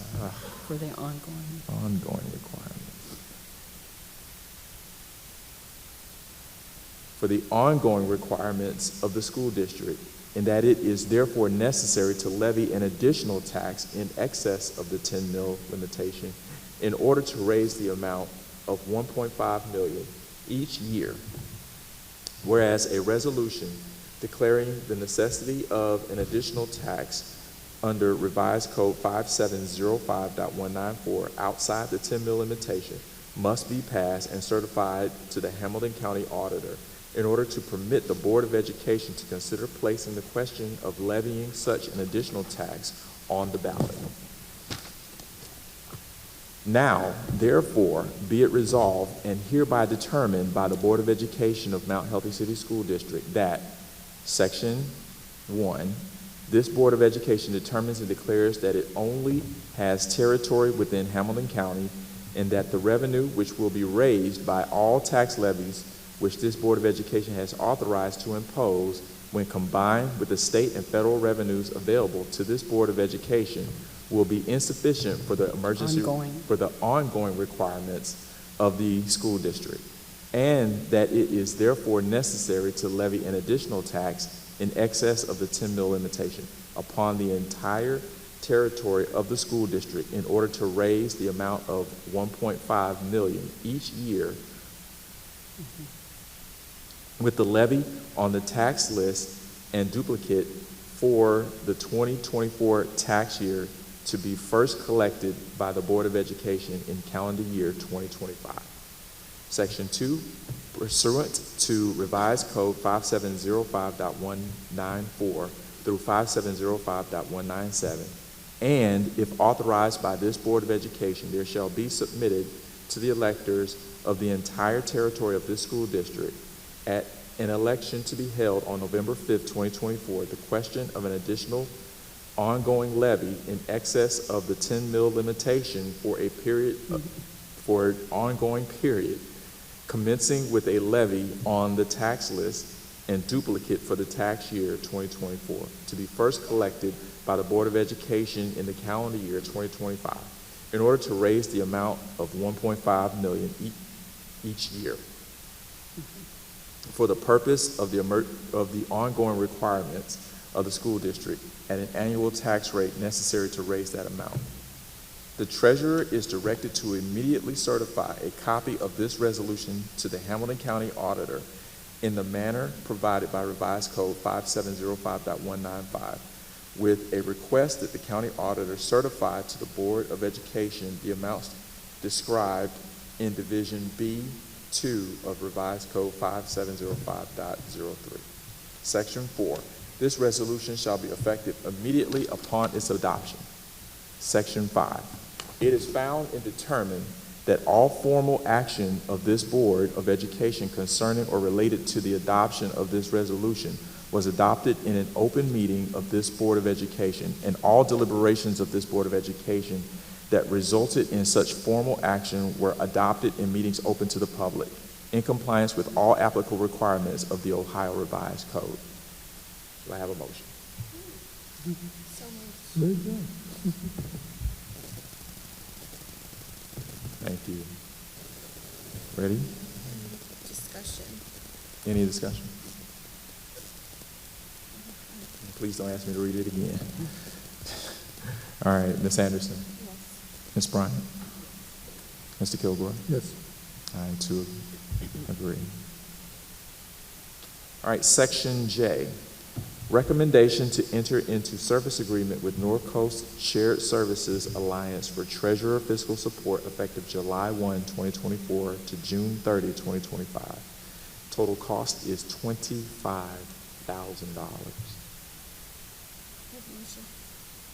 Do I have a motion? So moved. Second. Any discussion? So I can actually speak on this just a little bit. So further into the agenda, you will actually see on the resignations list that our treasurer, Ms. Hughes, as well as our assistant treasurer, Taya, are listed on the resignations list. Taya has already officially, her last day is already passed. Miss Hughes' last day, I believe, is the 20th officially, although, as I said earlier, she did have a family emergency. She was expected to be here. She is out for a couple of days due to that family emergency, but her official last day is the 20th. So with the end of the year upon us, as well as all of the other items that the treasurer has to do, what we are doing is consulting North Coast Shared Services. They've actually been working with Ms. Hughes all year. They're familiar with our books. They are very competent. We do trust North Coast. We've had a relationship with them all year. So basically, this contract is entering in with them to be supplemental to fill the role while we're looking for an interim treasurer, or while we're looking to fill Ms. Hughes' spot. And then potentially, we kept that contract extended a little bit to potentially help with any sort of training or whatever needs we have in the treasurer's office moving forward for the next year, so that we can continue to stay up on all of the tasks that are in the treasurer's office. I mean, everything that we're going through right now is going through the treasurer's office, in one way or another. So we, this contract is to ensure that they stay on as a supplemental provider to make sure that there is nothing being lost through the cracks during the next year. Is it an NTE contract, not to exceed? It's not to exceed $25,000 for this contract. Okay. Yes, and that's for this year. And they are actually assisting us right now in looking for someone to replace. I mean, they're doing a lot of supplemental workforce, as they have been in the past this year anyhow. So this is really just allowing them to continue that in a more official capacity in Ms. Hughes' absence until we find someone else to take that seat. Did you have anything to add to that, Ms. Hawkins? Okay. Okay, my question is, I think she had to close out the books 1st of July, is that correct, or somewhere? The books will Has she be, done end of year is June 30th. that? Okay, So July will be when she needs to close the books. It'll need to be done usually okay. for the first week of July. So this firm that we're using now, the assistant her, if for some reason she's not able to close out the book at a reasonable time, with this new contract, help her close out the books that year? Well, Ms. Hughes will not be here Yeah, through she's gone. July. Her last day is June 20th. Oh, okay. So this will ensure that we have somebody. Yeah. So for clarity, we're not expecting her Yeah, back. We do expect her to return. Her schedule is going to be a little bit, I don't want to say up in the air. She plans to come in tomorrow. She plans to come in Wednesday. She does have, Yeah. she had a loss in the, she did give me permission to say that she had a loss in the family. So they are making some arrangements, and there will be days that she misses between now and the 20th due to that. But she will be in the office multiple days in between now and the 20th. And there will be multiple days that she will be absent as expected. And just as a side note, I do want to say that we have enjoyed working with Ms. Hughes. Ms. Hughes came into a very complicated situation. She honestly was the one in November that brought to light the situation that we had. That's Mr. Carter's first board meeting was at the meeting where Ms. Hughes brought that to light, and she did discover some of the issues we were having as far as financially. So she came into a very big situation, not having a ton of, she has experience, but not having a ton of experience in what we are currently going through. So it's sad to see her go, though I understand the decision, and I do just want to say on record that we are sad that she's resigning, though we understand it, and it's definitely a loss, but we are hoping the North Coast and the relationship we've already made with them will help us make it a very, hopefully, seamless transition. Has the state given us any guidance on the situation? Are they aware? What's that? Has the state given us any, they're aware? Okay. Yeah, I was asking, has the state given us any guidance and are they aware? Dr. This- Hawkins let me know they're aware. The state has been notified, the state has actually suggested that we work with Okay. North Coast and Mr. Pendleton as well. So, like I said, we've been working with them already, and they've already been involved in what we've been doing with the state. So it should be a pretty smooth transition. So my next question is, will this expenditure have to be approved by the committee? Yes, it will. Okay. All of the financial decisions will be reapproved by the commission. Okay. So we can approve it, but we don't They know. just got to rubber stamp it. Well. Fun. Any more discussion? I'll second. It's Oh, already been I'm sorry. I'm still still here waiting at home. No, I'm done. All right. Right. So time for a vote. Ms. Anderson? yes. Ms. Bryant? Mr. Kilgore? Yes. I too agree. All right. Section K, recommendation to approve White Family Services Incorporated to repair lighting in room 336 at Mel Healthy Junior Senior High School. Total cost $5,540. Can I have a motion? Motion. So moved. Second. Any discussion? I'll add a little bit to this. We had some situations where we had lightning strikes recently, and we've been having a lot of problems with some of our lighting. This came in after the spreadsheets had been put together, and because we consider this something essential that needs to be done right now so that we can have use of the area soon. That's why it's listed separately, because the spreadsheets had already been generated previously by Ms. Hughes. So these lights you said are not working. They are not. And this would be considered optional spending. This falls under the general fund. It would fall under the area of emergency. Anytime lighting is involved, safety, things like that. Mhm. So when the buildings were built, we were right on the edge of an old lighting system versus new lighting. The older lighting system was put into our buildings. So as we are having issues with lighting, it's very difficult to find the parts in order to repair. So that's been some of our challenges. If you remember, we had a situation at North Elementary where we had a lot of lights, even had to cancel school because of that. So we are working to find the bridge and, get all of these repaired, but it is a challenge. All right. Ready for a vote? Okay. Ms. Anderson? Yes. Ms. Bryan? Mr. Kilgore? Yes. I too agree. Mr. Carter, we made it through the treasurer. Yeah, good job. Okay, Dr. Hawkins, All Superintendent's right. report. Okay, Superintendent's report. The first is just informational items. We have a number of change orders going through that are still part of that contingency fund, but we list them here. Number 17, $5,031.35. That is the existing brick column.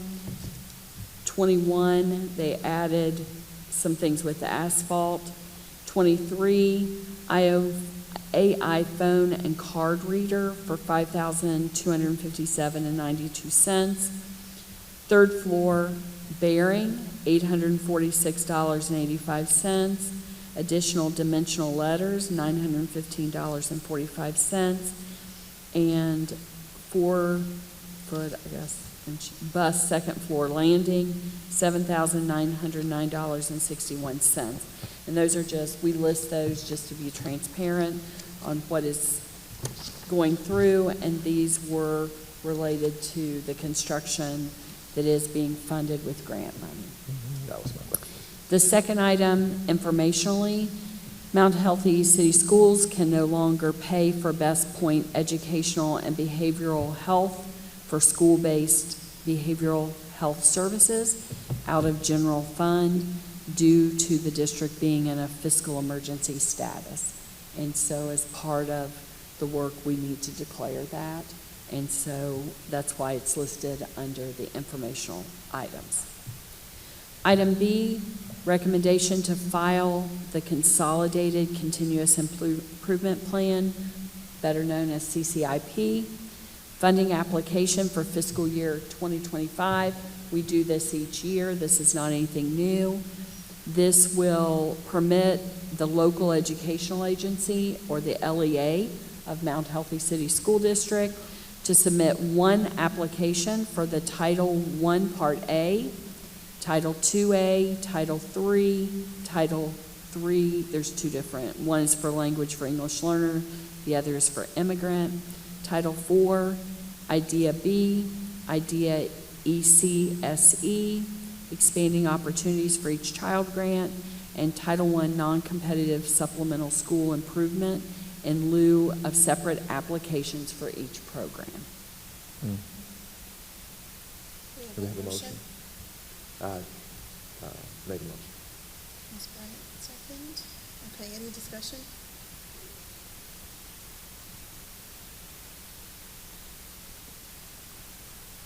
Okay, we'll do a roll call, Mr. Bryant. Ms. Anderson, Yes. Ms. Bryant, Mr. Kilgore, Yes. I too concur.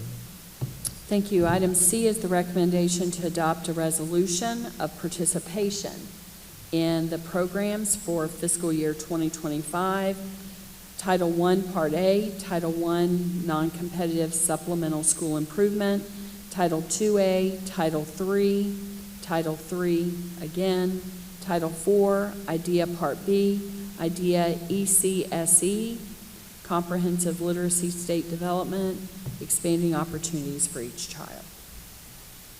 We have a motion. So moved. Second, Second. any discussion? All right. Ms. Anderson, Yes. Ms. Bryant, Mr. Kilgore, Yes. I too concur. Thank you. Item D is the recommendation to adopt a resolution authorizing in lieu of transportation pay for the 23-24 school year. Since we do have high school busing, we do have to provide busing to schools outside of the Mount Healthy district. And sometimes, if that cost is great, we will offer in lieu of transportation payments to the families, and that's just a savings to the district. All right, can we have a motion? So moved. Ms. Bryant, second. Any discussion?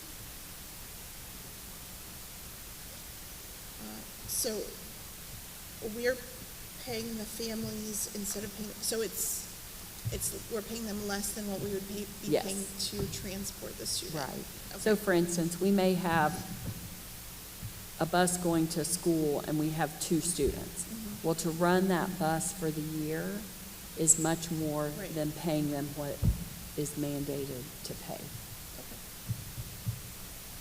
Any discussion? Would you like it? Ms. Anderson, Yes. Ms. Bryant, Mr. Kilgore, Yes. I too concur. Thank you. Item E is a resolution. We are suspending some additional contracts. I just want to note that this is related to specific people that are listed on the report, not everyone in the school district, but we're not going to read the names because that's the procedure that we have had up to this point. So Mount Healthy City School District Board of Education, resolution to suspend contracts in accordance with the Ohio Revised Code and Board of Education policy.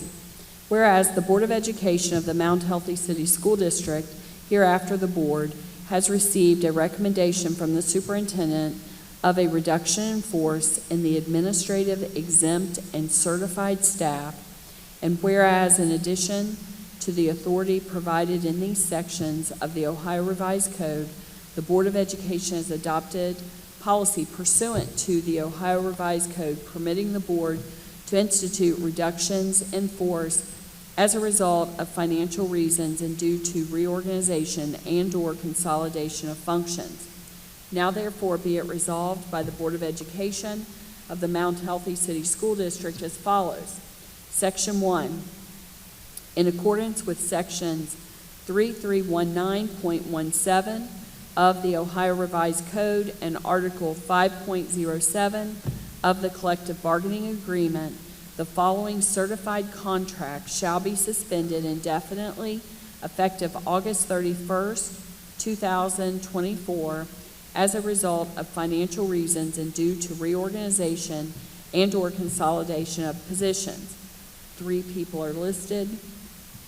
In accordance with sections 124.321 of the Revised Code, the following classified personnel shall be suspended indefinitely effective August 31st, 2024, as a result of financial reasons and due to reorganization and/or consolidation of positions, and 2 additional positions are listed.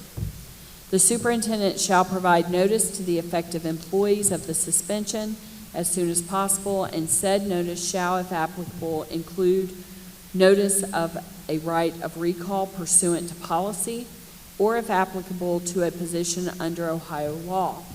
Section 3, it is found and determined that all formal action of this board concerning or related to the adoption of this resolution was adopted in an open meeting of this board, and all deliberations of this board and any of its committees that resulted in such formal actions were adopted in meetings open to the public in compliance with all applicable requirements of the Ohio Revised Code. Can I get a motion? Second. Did you say move? Oh. A motion. Yeah, I second. Right. She said she moved, and I second. Okay. Any discussion? No? Would you roll call? Ms. Anderson? Yes. Ms. Bryant? Mr. Kilgore? Yes. I too concur. Item F, recommendation to approve Jennifer Danner for a rate of $50 per hour for Reaching All Students Grant Family Engagement for high school literacy. It is not to exceed $4,800. Timesheets will be submitted covering days/hours worked, and this will be paid for with the Reaching All Students, which is grant funds. Do we have a motion? No move. Second. Any discussion? This not to exceed is, what's that term?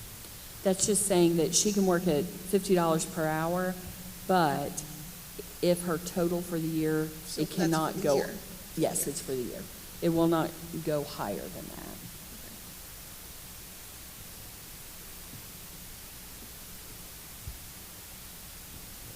Any other discussion? Do you roll call? Ms. Anderson? Yes. Ms. Bryant? Mr. Kilgore? Yes. I too concur. Thank you. Item G is the second reading for recommended Mount Healthy Board of Education bylaw and policy changes. This is just revisions that we work with Neola each year. If there's any changes in the law, they update our policies, and so these are all just revisions based on that.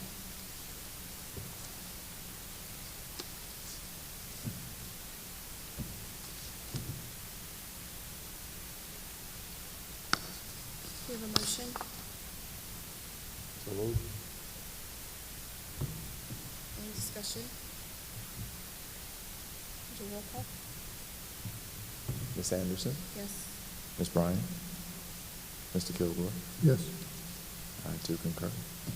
Thank you. Item H is the recommendation to adopt a pay-to-participate program for Mount Healthy City School District athletes.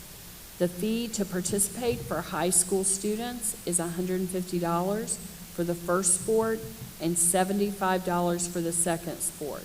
The third sport would be free.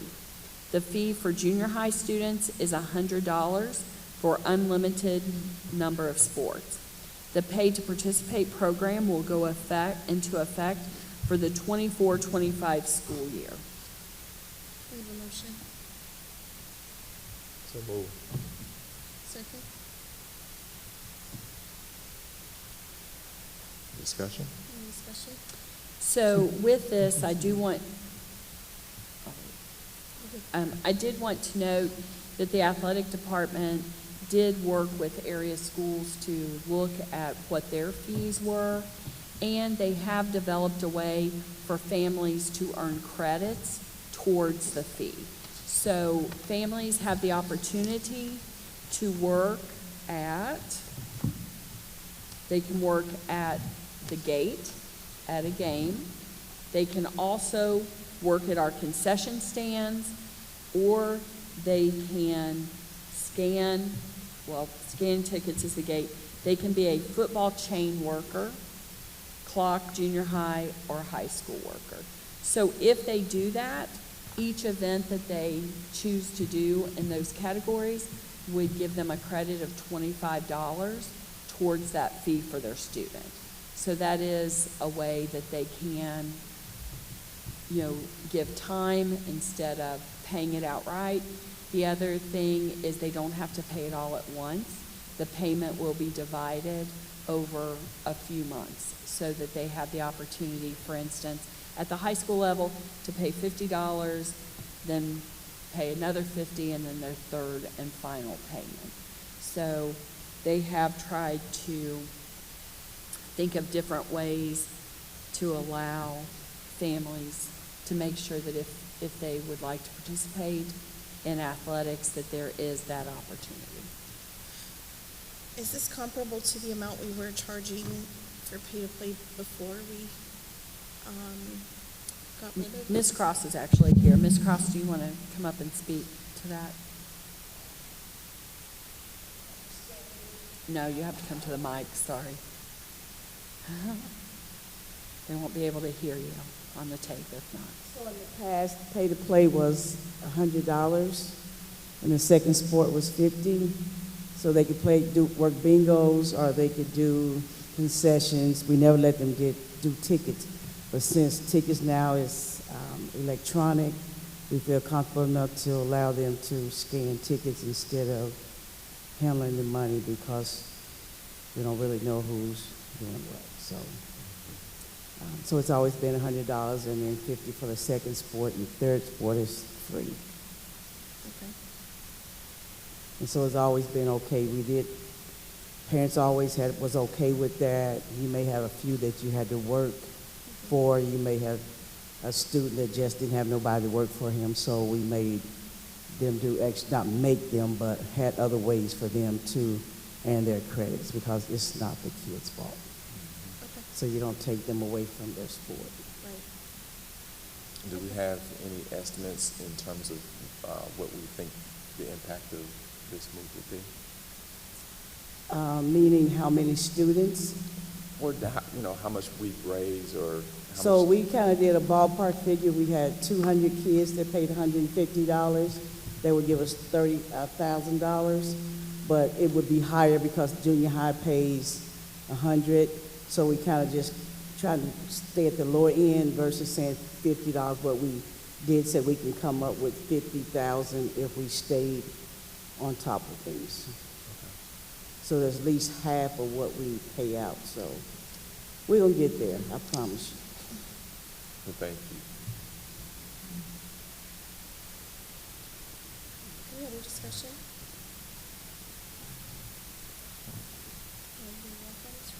Yes. Ms. Anderson? Yes. Ms. Bryan? Mr. Gilroy? Yes. I do concur.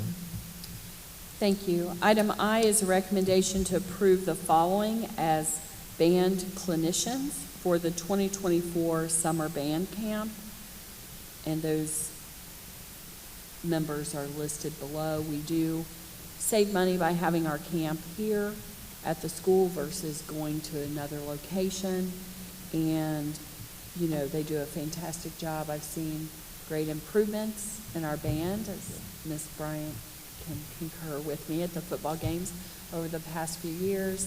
So we do want to support them in that, and so the stipend is $500 each as a token towards them. I have a motion. So moved. Second. Any discussion?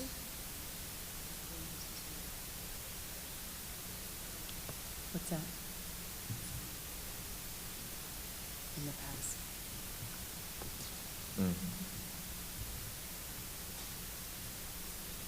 Any other discussion? Can we do a roll call? Ms. Anderson, Yes. Ms. Bryant, Mr. Kilgore, Yes. I too concur. Thank you. Item J is the recommendation to approve the following supplemental duty assignment for the 23-24 school year. And that was for Resident Educator Mentor Year 1 for Maria Edwards. The amount is listed there. And then you see it immediately is non-renew. So we're doing both in the same document. So she did already serve as the mentor, and that's something, you know, teachers have to go through a certain process to get their license, and that's not an ongoing automatic position. So in the past, we had them in separate parts of the consent agenda, but we're doing it a little bit different now. That's why it's together. Okay. We have a motion. So moved. Second? Ms. Bryant? Any discussion? Any discussion? Sorry, I jumped ahead on the discussion. All right. Lauren, can we do a roll call? Ms. Anderson, Yes. Ms. Bryant, Ms. Kilgore, Mr. Kilgore, I'm sorry, yes. I didn't. I too concur. Item K is recommendation to reinstate the employment of Lisa Smith, since we are not consolidating buildings. Lisa originally was, you know, we wouldn't have had two principals. So we are asking that she be brought back to North Elementary, and by law, she does have that recall right. The other position is one that will be paid for out of grant money. The principal will be paid for out of general fund. But by law, we do have to have a principal assigned to every building. I have a motion. So moved. Second. Any discussion?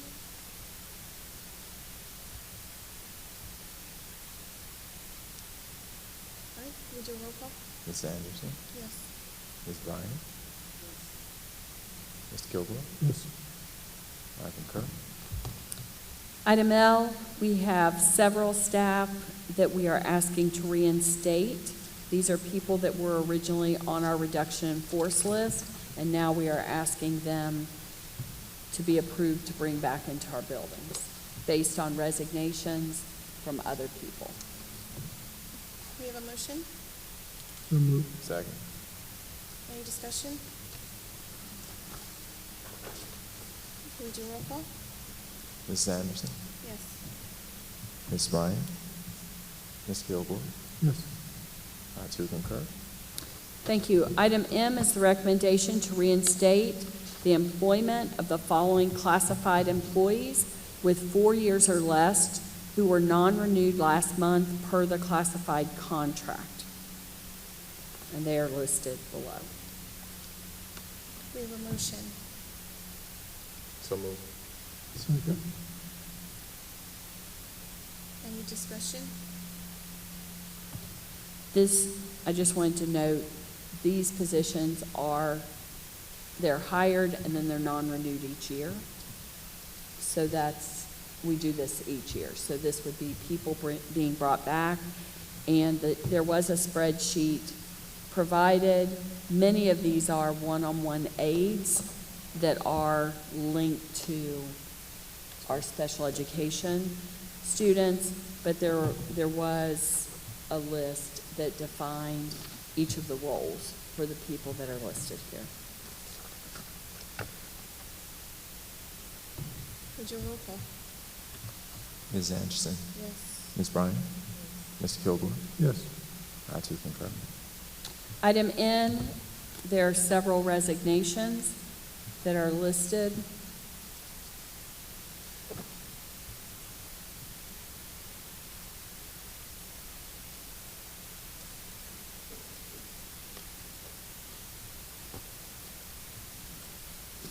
Okay, would you a motion? So moved. A second? Any discussion? Would you roll call? Ms. Anderson, Yes. Ms. Bryant, Mr. Kilgore, Yes. I too concur. Okay, are there any, that ends the superintendent's report. Thank you, Dr. Hawkins. Are there any special orders? Any open discussion by the Board of Education? Okay, the date of the next Board of Education meeting would be Monday, July 15th.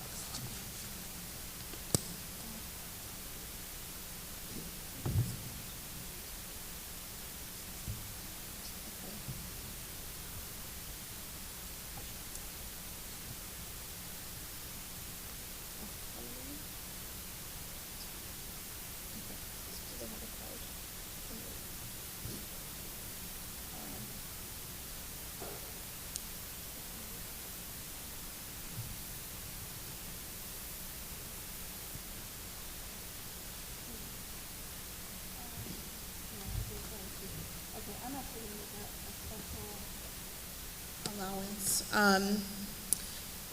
I've just been told that there are a couple of staff members who went to the board office because they did not know that the meeting was here. So I do want to allow them time to speak publicly. I don't want to punish them for not having the updated information.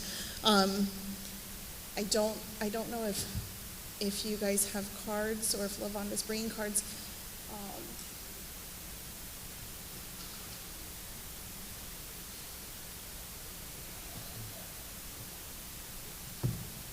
Lavonda, are you having them fill out cards? Okay. So I was told there were two people. So if you want to come up and speak, you can just come up and speak. State your name and your affiliation with the district, and I will start the 3-minute timer.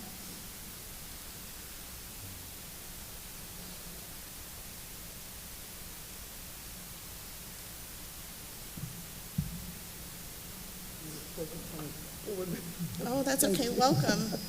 I'm Linda Russ. I've been a lunch monitor at South Elementary since 2016, and we were told like 2 weeks ago that all the lunch monitors are laid off.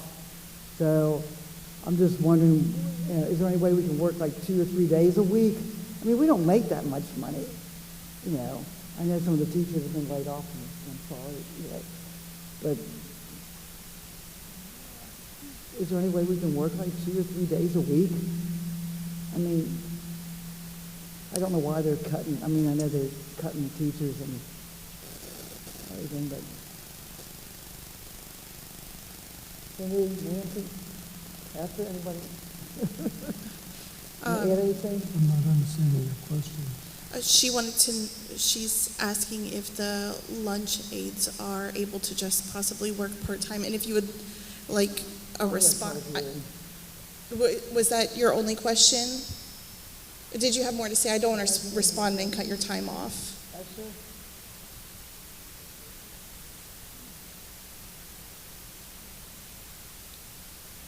Was that your only question? That's my question. Is there any way Okay. we can work like 2 or 3 days a week? Okay. Cutting us out. What is your job?